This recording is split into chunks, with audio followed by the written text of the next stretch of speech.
হাজারটা নাটক করেও হার এড়াতে পারল না মোহাম্মদ রিজওয়ান। বাংলাদেশি বোলারদের সামনে কুর্নিশ করতে হলো পাকিস্তানি এ ব্যাটারকেও। তাইজুলের ঘূর্ণির কাছে দিশেহারা হলো সফরকারীরা, আর তাতে করে ঐতিহাসিক এক জয় নিয়ে মাঠ ছাড়লো বাংলাদেশ। সেই সাথে হোয়াইট ওয়াশের লজ্জা দিল পাকিস্তানকে। সিলেট টেস্টে টাইগারদের এমন দাপুটে জয় নিয়ে বাকিটা জানবো এই প্রতিবেদনে। চতুর্থ ইনিংসে 437 রানের টার্গেট ছুড়ে দেওয়ার পর জয়টা তো অবধারিতই ছিল, তবে রিজওয়ান ও সালমানের জুটির বদৌলতে পঞ্চম দিন অবধি খেলা নিয়ে আসার সুযোগ পায় পাকিস্তানিরা। যদিও পঞ্চম দিন পর্যন্ত খেলা টেনে আনলেও রিজওয়ানের কপালে জুটেছে সেই পরাজয়টাই। ঐতিহাসিক এক ম্যাচ জিতে নিয়েছে বাংলাদেশ, সেই সাথে পাকিস্তানকে দিয়েছে হোয়াইট ওয়াশের লজ্জা।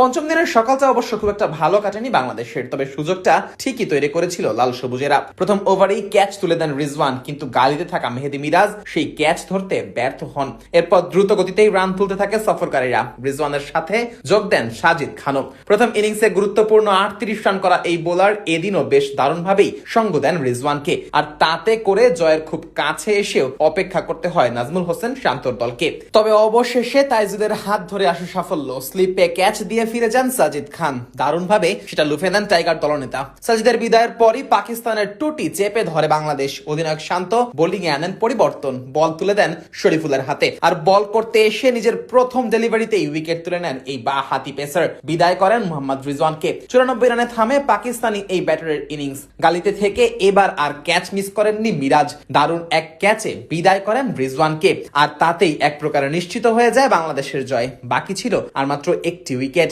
সেই উইকেটটি অবশ্য তুলে নেন তাইজুলের বলে লং অনে দাঁড়িয়ে ক্যাচ লুফে নেন তানজিদ হাসান তামিম, আর তাতেই উল্লাসে ফেটে পড়ে পুরো টাইগার দল।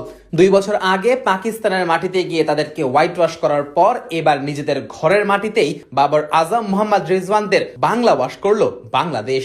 এর আগে টাইগারদের দেওয়া 437 রানের টার্গেটে ব্যাট করতে নেমে চতুর্থ দিনের শুরুতেই হোঁচট খেয়েছিল পাকিস্তান। প্রথম সেশনেই হারিয়েছিল 2 ওপেনার আজান আওয়াইস ও আব্দুল্লাহ ফজলের উইকেট। এরপর তৃতীয় উইকেট জুটিতে বাবর আজম ও শান মাসুদ মিলে ইনিংস মেরামতের কাজটা করছিলেন। তবে তাইজুলের বলে লিটনের অসাধারণ ক্যাচে থামতে হয় বাবরকে। এরপর সাউথ শাকিল ও শান মাসুদ দ্রুতই ফিরে গেলে জয়ের পথটা সহজ হয়ে যায় বাংলাদেশের জন্য। তবে এই পথে সবচেয়ে বড় বাধা হয়ে দাঁড়ান সালমান আলী আগা ও মোহাম্মদ রিজওয়ান। দুজনে মিলে 134 রানের জুটি করে টাইগারদের ধৈর্যের পরীক্ষা নেন।